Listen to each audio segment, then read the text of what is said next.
Alright, hey guys, last video for the night, I promise. I wanted to knock this out while I was out here. SKD has an incredible sale going on right now.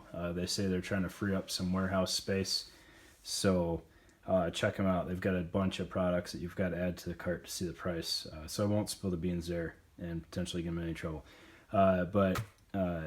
ATS Tactical Large GP pouch is part of that deal. They had them in a couple colors last time I checked.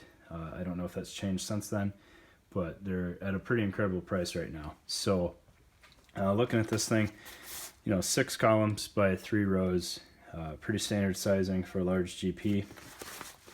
On the back is the same story. They've got these soft tabs that they use for their attachment system. They're super flexible in where you can work them. You can put them in some pretty out of spec locations and they work fine. I've even run this on like a 7 wide Paraclete back panel, and you don't get the full length out of the middle 2 columns. You end up tucking them, one row higher because you're kind of skirting that middle column, but it works out pretty well and it's still pretty solid.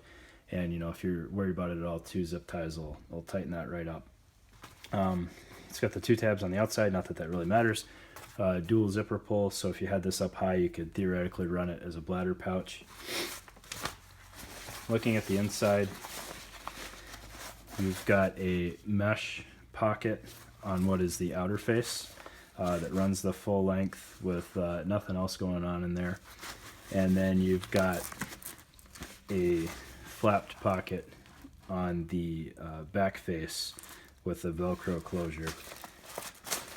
And it's made so it'll hold some bulk in there and still Velcro shut for you.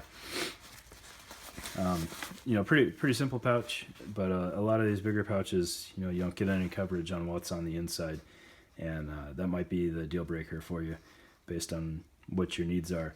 But yeah, this one theoretically you could run as a bladder pouch. It would be fine in there, and you route it out a gap in the zipper. ATS stuff is great. It's all made in the U.S. They've been around for a long time. Helped set up Light Fighter and all that. So give it a look if you need a large pouch for the back of your vest or pack or something. These things are pretty great.